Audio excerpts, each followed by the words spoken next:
I'm O.W. Root, and this is Pleasant Peninsula. Right now, it's the slowest time of the year up north. March and April, that's the low point. November's also right up there, maybe tied close second, or however you want to put it, that's right up there. November, March, and April. And I've figured this out or observed this from my own life, observing the observable world up north, living here year round. But I've also talked to business owners and people who own restaurants and bars about this. When is the slowest time of the year? And they all say March, April, and November. November after the color tour. It's super busy during the color tour. There's this last surge, and then it ends and it drops off and there's nothing. So we're right in this low point. And now is when you should visit up north. And I know you're looking at this video right now and you're saying, you are insane. What are you talking about? I'm not going up there. It looks awful. It looks terrible. It's still cold. I can't go to the beach. I can't do any of the fun stuff. True. These are all true things.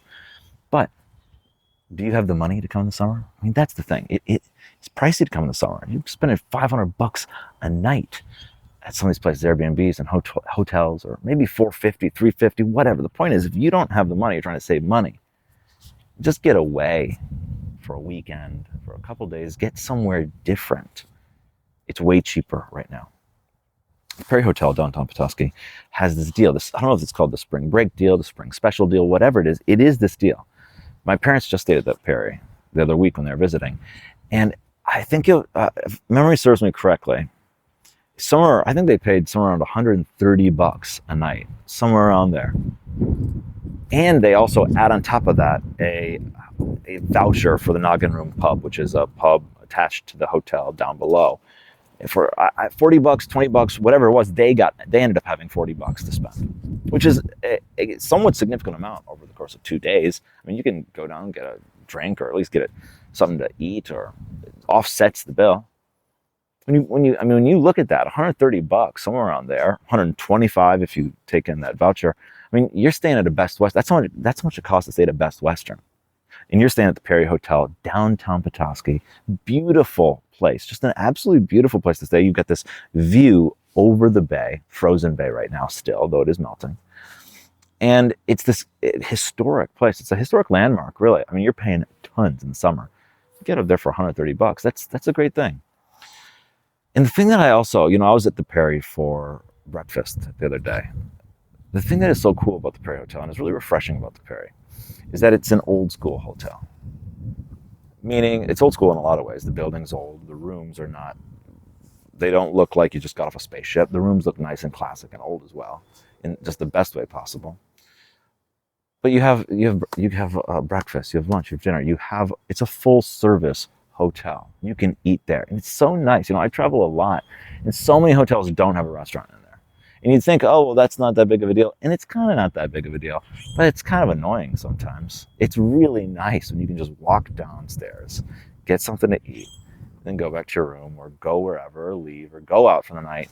It's so nice to have a restaurant there, and it's more elegant, it's easier, and it's nice. It's just nicer. So it's a great place to stay. Like I said, it's a great deal right now. You're not going to be staying at the Perry in March and April and going to the beach. That's true. You're not going to be enjoying anything resembling summer. That's true. But you just want to get away for a couple days. You're getting sick of where you are in this liminal season that isn't winter and that isn't summer yet. Just say, I want to get away for a weekend. Come up north. Get that deal at the Perry. I think it only lasts a little longer. And get a change of scenery. And just even that change of scenery resets you a little bit.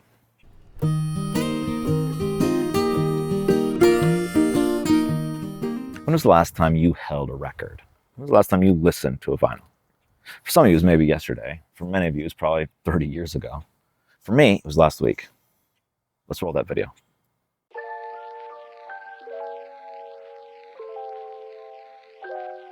There's no Spotify here. There's vinyl. Lots of it. 400 records hanging on the walls waiting to be played. You order a drink, find a record you like, set it on the stand after the next in line, and soon enough you'll hear it on the stereo.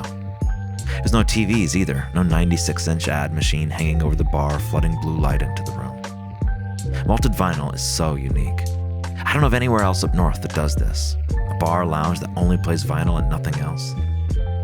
No skip tracks, no playlists, no TVs. Just good music, good people, good drinks, and great vibes. The way it's supposed to be. That place is so cool. Malted vinyl is such a unique idea. I don't think I've ever heard of or encountered a bar like that, a lounge that only plays vinyl up in northern Michigan. There's no other place like this up here, and I don't really think there's any other place like it a lot of places. I mean, it's so special, so unique, so rare. Have you ever been to a place like that that only plays vinyl? No Spotify, no CDs, none of this stuff. We're not talking a jukebox, we're talking vinyl. It's so cool, and it's not just the vinyl, it's the fact that there's no TVs there.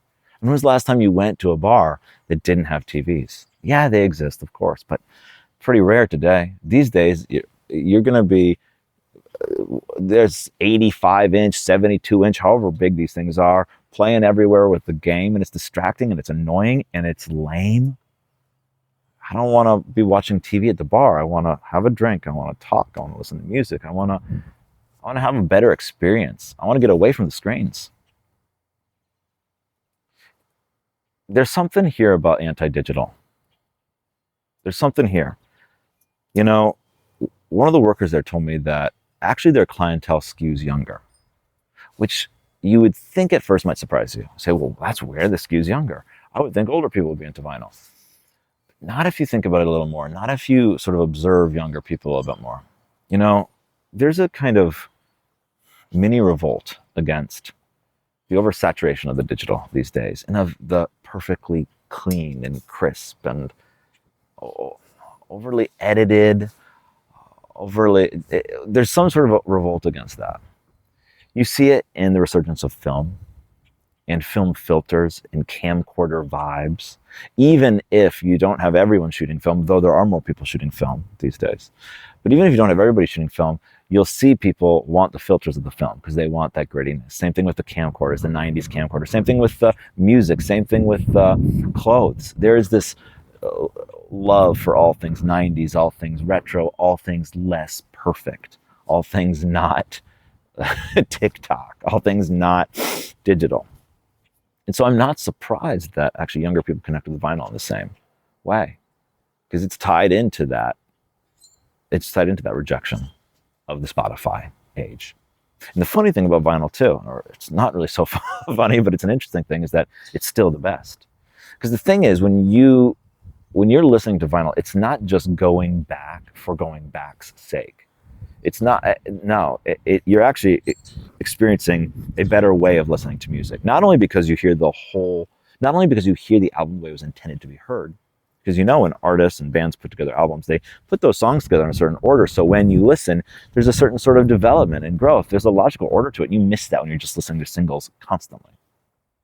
But also because the sound quality is actually better. We've tried to develop, we've got MP3s, we've got CDs, we had tapes, we had all this sort of stuff.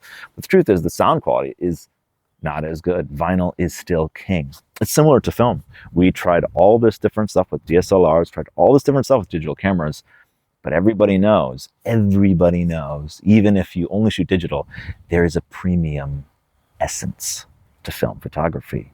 It is real, just like the way that vinyl is real. Those grooves are real. That film, when you take that shot and it's burned onto a physical thing, a roll of film, it's real.